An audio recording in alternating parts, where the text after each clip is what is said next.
Hi viewers! So for today's bag, flex ko yung bag ko. Yan, kung sinong nakakaalam niyan, kung anong brand ng bag na yan, ano na, may pa cherry pa dyan. Dami kong anik-anik sa buhay. Yan, yung bag ko. Muna ang laman sa akong bag, kanab na idaghasulod, mga pouch, with tissue, yan, kana lang. Wala akong ginalala. Nahimo na akong juice with tissue, and then queen purse. Kana nga queen purse na wala, gikawat siya, naisulod nga money.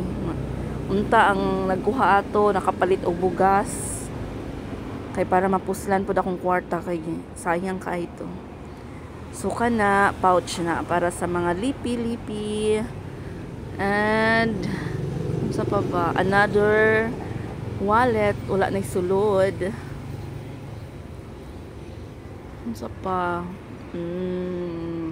kana siya organizer nga.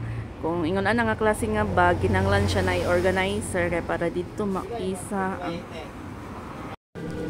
suka na mo na tirafati, pang labad sa ulo, kay labdonon kay tag-ulo. Mga maintenance na para magwapa, pero wala siya nagwapa, my gosh.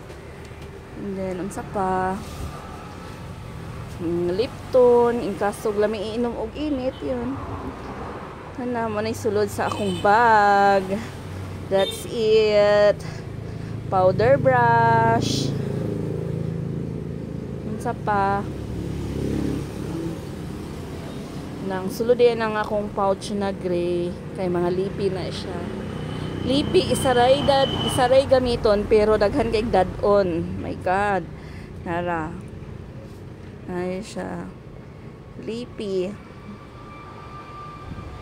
galisod pa jud ang sariling sikap nga mag video. Sus, lipi na one lipi, powder brush. Ay, kadugay ba? Yan. Powder brush. Ay na, nai-open. Ay. Powder brush. Flex kong powder brush. Labhanan nga powder brush na siya. And then, ansa pa ba? Kadugay.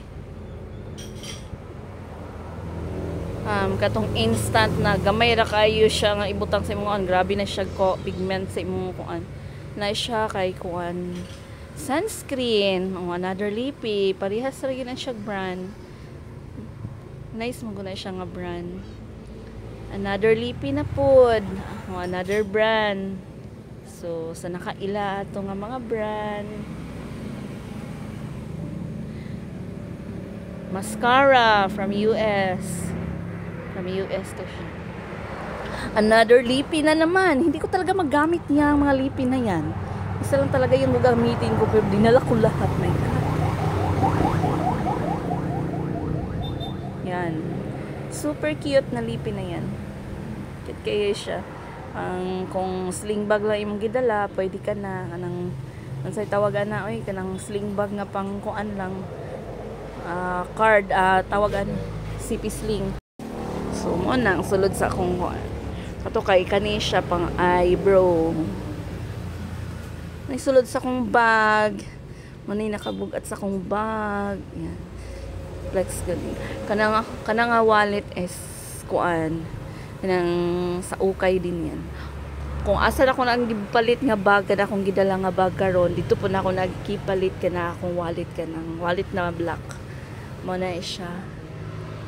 Naganahan kay ko atong seller, kay mga original jud yang. Ay dili ko kabalo kung original ba gyud na siya, pero ang quality sa bag, branded siya, ang quality basta dili ko kakuan kung original ba siya gyud, pero ang quality may mapamana pa nimo sa imong mga anak, mapulan na kagamit na gamay nga electric man, kay kumadto kag iga nga lugar, at least ready muna ang nakabugat sa ako ang bag. nang bugat kay kung bag maski gamay ra na siya mga nanagaan pero kung magtipon mangguna sila is bugat ang dating. That's it. So kana ang wallet nawala na siya. Nabilin ra dito sa lababo gawas sa kuan lababo sa mong office nawala na dayon. Unta ang nakakuha at na gipalit bugas. So mo na isulod sa kong bag mo na kana kuhaon siya. Actually dako na siya nga bag, large size na nga bag. Yan, mo na siya. Thank you for watching. Bye.